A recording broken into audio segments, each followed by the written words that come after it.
Jesus was one of the most toxic relationships I've ever had in the entirety of my life. You shouldn't keep your magic in the dark. Like, this is your soul. You need to share it to the world. Let it rain on me now. So be it, so it is.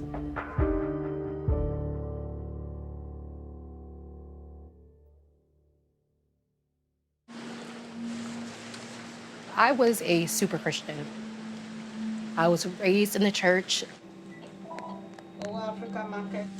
I was a worship leader. I'm like singing all over the place and touring over here and crying out to God. How many times have I prayed to Jesus to show up for things that were actually needed and he didn't show up? Melissa Whetstone grew up as a preacher's kid, but 12 years ago, she left the church. She says the community felt toxic and she didn't feel a personal connection to Jesus. Hi, how are you? I need the frankincense and myrrh I see is here. She eventually discovered Lukumi, a religion that was brought to Cuba by enslaved West Africans. It's just a beautiful thing to be a part of. It's a beautiful community spirit. You're learning and growing with other people, so I really love it. Black folks have left the church in higher numbers over the last decade than ever before, and younger generations are even less likely to affiliate with the church. But many young people are still seeking spirituality, and some are reviving traditions from Africa and the Caribbean through practices that connect them with their ancestors. This is my boveda, or my altar. A few glasses of water, and that's just for my specific ancestors who watch and look over me. I have liquor that my uncle likes, gotta make sure he still get lit on the other side. I feed them, I talk to them, I spend time with them. Like, this is my place to be. So can you talk about some of the differences in what you study now to what your relationship was with Christianity then? What are you getting out of Lukumi that you didn't find in the I get answers to my prayers. Christian church? That I tell people that all the time. Like, when they're like, what's the difference? I'm like, because my prayers are answered. Like, that's one. When I come to my altar and I pray to my ancestors and I actually take my time to cry out, not only do I get responses, I get physical manifestations and answers. You were born into a household where your dad was a pastor? Yes. How is that relationship with him now, and how did your family react? I'm the black sheep of my family. I love my family to death. They love me, but we don't see eye to eye. They're like, girl, you going to hell, you gonna burn. And I'm like, if I was gonna burn, I'm pretty sure we'll be burning together. Ironically, it is often because of that kind of religious conservatism that people move out. Dr. Yvonne Chareau studies African and Indigenous religions.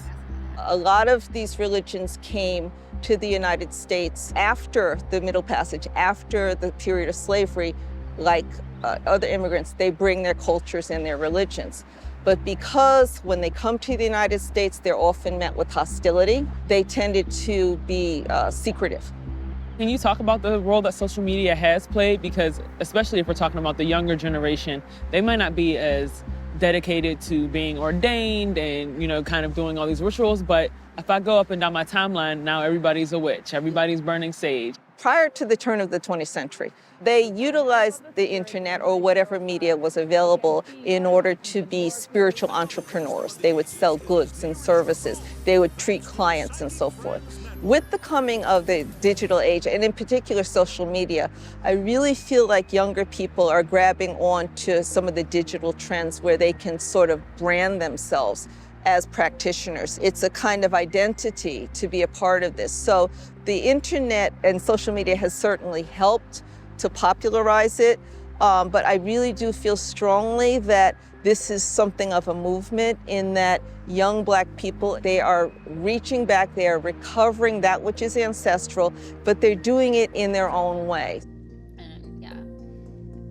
So do you want to light the candles? Should we do that? Yeah. Okay, I'm gonna actually carve my sigils in the candle, because I get them here. Majori is a 29-year-old fashion designer living in New York who practices witchcraft. She casts spells with a coven of other young witches. We're making money jars. So we're adding different herbs that manifest prosperity, money, success. I feel like, Hollywood and like in the movies, they kind of like gave this idea that, magic was scary. And it's like, is this scary? It's not. Would you consider this your religion as opposed to being Catholic? Yes, definitely. Divination is my main form of like spiritual practice, but being Catholic too, it still like resonates and there's like some roots in there. I feel like Catholicism is extremely witchy. I mean, drinking the blood of Christ, the whole sacrament, that's a ritual. Like it is witchcraft. They just don't want to call it that.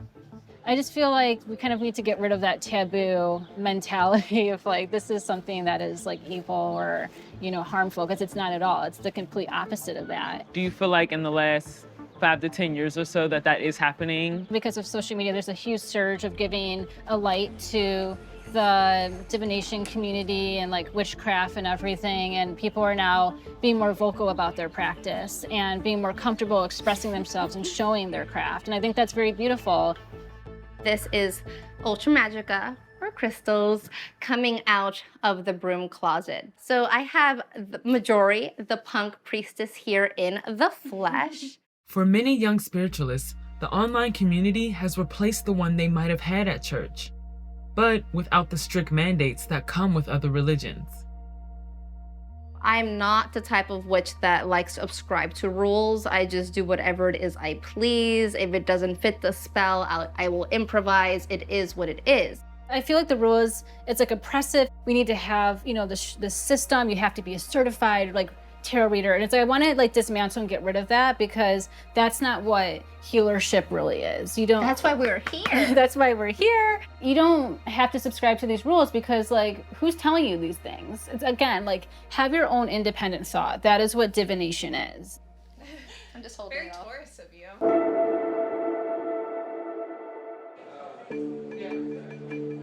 So today we're in Southfield, Michigan for the Detroit Voodoo Festival, and dozens of spiritualists from around the country have come together. They all practice something different under the African traditional religious practices, but this is significant because 20, 30 years ago, these things were done in secret. So now they're gathering here at this hotel behind me for classes, workshops, there's vendors, and they're all just here to celebrate this new birth of spirituality.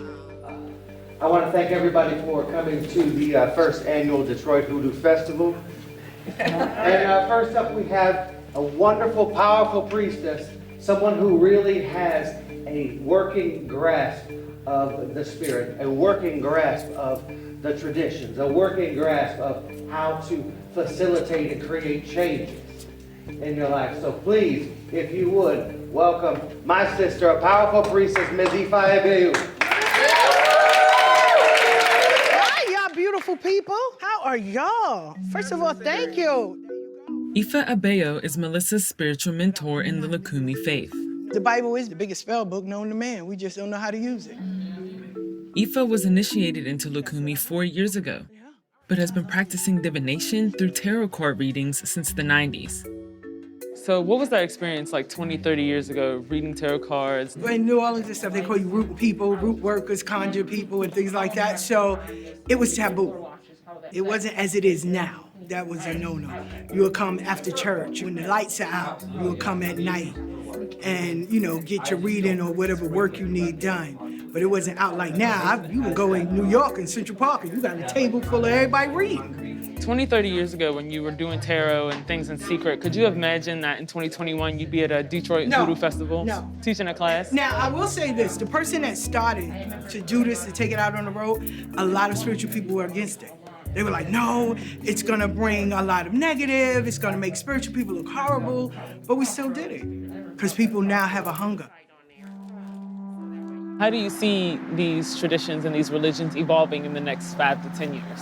I see that more and more people who study this are seeing the health benefits, the mental health benefits, the healing benefits of religion and spirituality.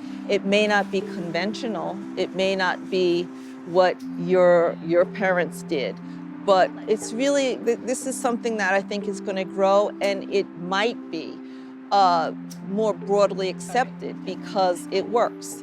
Let us be sun-drenched and beaming, anointed, let it rain. Let it rain on me now. So be it, so it is. And so it is. So it is. Brothers and sisters, after having watched this disturbing video, which is bringing to light the fact that so many, those who have held firm on the faith, are now turning aside and moving towards such dark practices as occultism, sorcery, witchcraft, soothsaying. What are your thoughts on this? I think it's a sad situation when we have many now who are so searching, but searching in the wrong places, being filled in the wrong way. Let's continue to watch and pray. Thank you for listening. Thank you for watching. Be blessed.